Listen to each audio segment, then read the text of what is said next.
Good morning. Hey now, PASW staff, clients, and friends joining us Film Scoring Monday, where we look at a scene from a movie and I, take out the music. You guys look at what scene could possibly fit, what music could fit for the scene, rather, and then you send it to me. I embed the music, with the little editing skills that I have. Then we look at your results on Friday. So, if you're new, play along. This is fun. Now that I'm back on Tuesdays, we can look at these things together. And we can also start maybe writing scores in class together and to see what works, what doesn't work. We've been having a lot of fun with that. Last week we looked at the snowman. You guys did a great job on that. And I was, I allowed words this time. So that was fun, just because there were words in that scene. So that was appropriate to use. And your ears are becoming much more, better listening involved. And even though these are assignments, I notice that I'm becoming a better listener when I sit down and watch things, movies or TV shows. I'm paying attention to the score all the time. I did before these assignments, but now I'm giving, I think we're just doing good work. So that's kind of what I'm saying. And this was something that I watched over break, this movie that I hadn't seen before. That's a really lovely movie, and there's some nice scenes with music, and I thought we'd look at one together and score one together. So today we're going to look at the Merchant Ivory film, Surviving Picasso.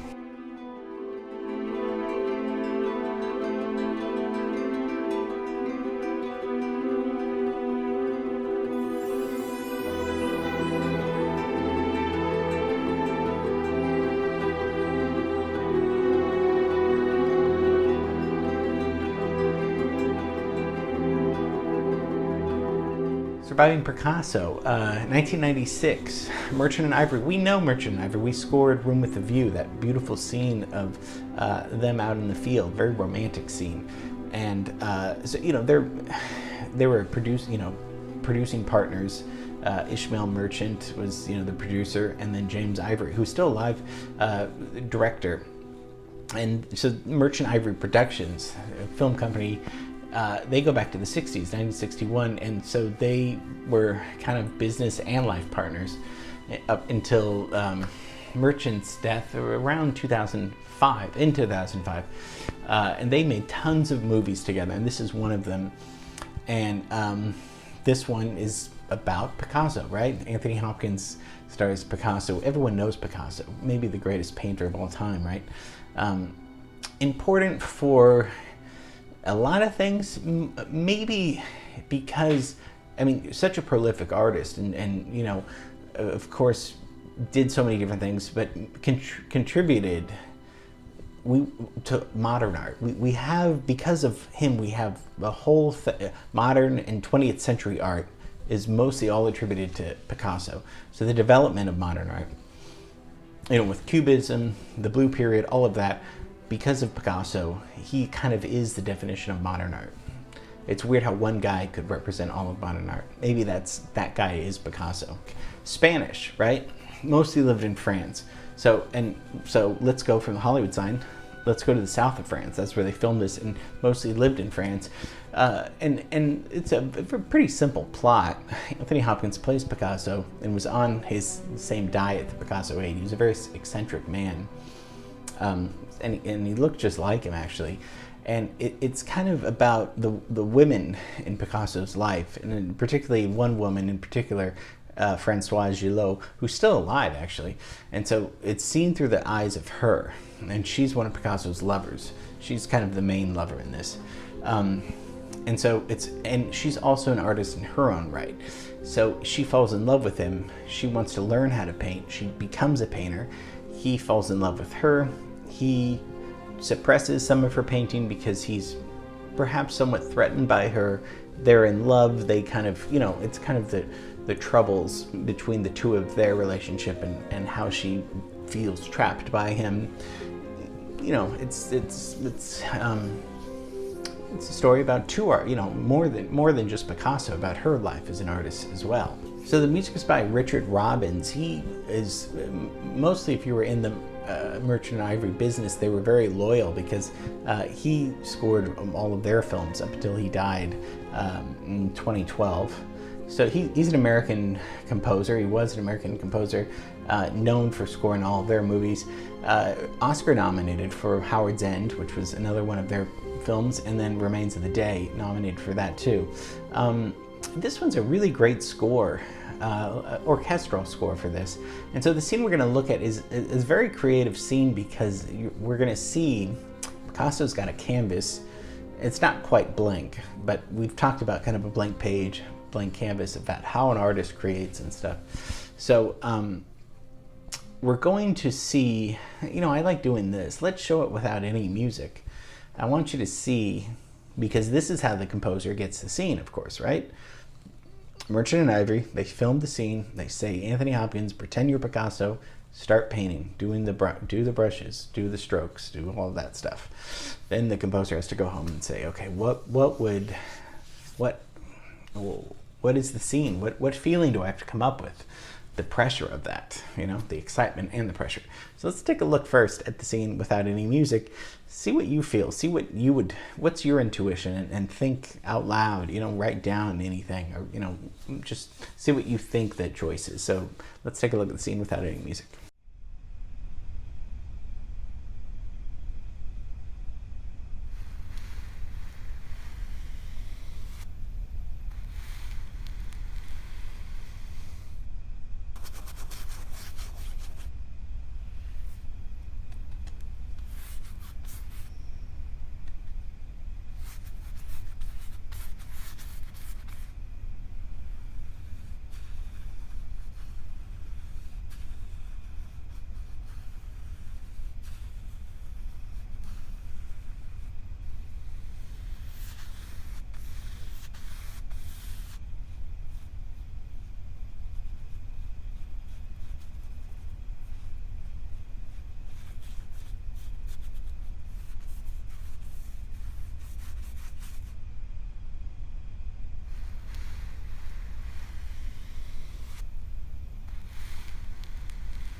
So it could be a lot of things. Mostly he's in deep thought, right? Because he's creating. So it's pensive. It's a pensive moment. He's thinking. He's in creative mode. So it's not funny. It's not a circus. It's not a joke.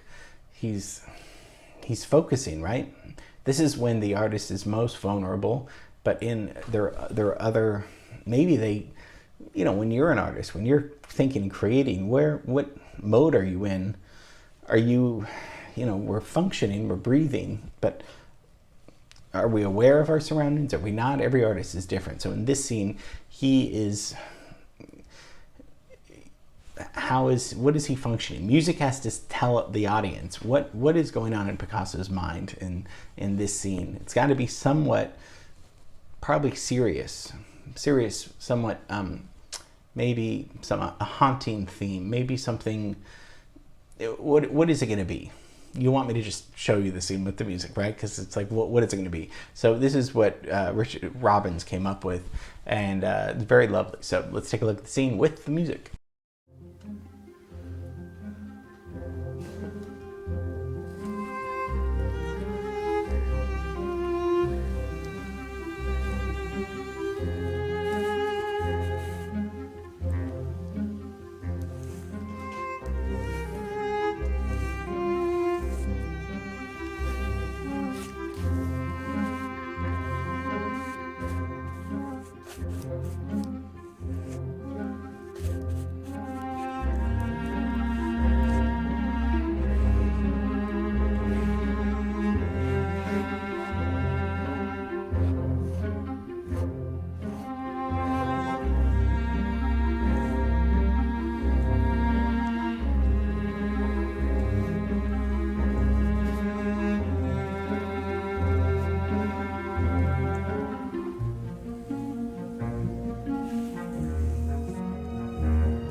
Very lovely, right? I mean, you're like, oh man, thank God. Yeah, that fits perfectly. It really just starts off with two chords, F minor to C. A little later, it goes to different chords. We got the pizzicato and the low woodwinds. low flutes, low bass clarinets. It's a very slow tempo. Viola, you've got a viola melody doing the melody, and then the cello takes over. Haunting theme, haunting melody, right? It's slow and haunting. This gives it a very mysterious feel to it. This isn't a particularly happy theme. This isn't a very, this isn't a scary Beetlejuice-like thing that we looked at. There's a lot of different flavors of music that were going on, but it's got to be somewhat, this is a pensive scene where the artist is beginning his creation. He's taken a deep breath, and then he begins, he starts into this violence of, his ideas, violent thoughts, rather. Or maybe they're nice thoughts. I don't know why I said violent, but just his creation. So maybe we stay with what Robbins came up with as a template for that kind of tone we want. I think the tone should be somewhat, I think that tone fit perfectly. Somewhat cerebral, right? Cerebral tone of a haunting cerebral melody. We looked at Philip Glass, The Hours. Something like that was very nice. There's, millions of other kind of film themes that could work. Some solo piano could be nice, or the orchestra could be nice. Obviously no words, but it's something, that the movement is nice, because the movement of the brushstrokes and his hands, the movement of the pizzicato strings works very well. Tons of ideas here. I'm just thinking out loud. So I hope you enjoyed that. That's Surviving Picasso. And I just thought it was such an exciting scene. Would have been cool if that, just to see the real Picasso. And I thought of my brother, because my brother's a painter, and I know that he paints with music, and he uses the brushstrokes and has his own oil studio, and he puts on music. So I wonder, I should ask him tomorrow, because I'm seeing him tomorrow. I should ask him, does he start with music, or does he start painting and then does he put music on? It's interesting to see how other artists use other art in their music, how they use music for inspiration, or do some artists paint without any music? I don't know. I have the radio on all the time, even when I'm writing music. So it's weird, because I'm listening to that music too. It's just, different preferences, I guess. Okay, that's Surviving Picasso. We're going to have a great week. I already have it mapped out. Get the results into me, by tomorrow would be great. And that's that. Okay, see you tomorrow. Okay, bye.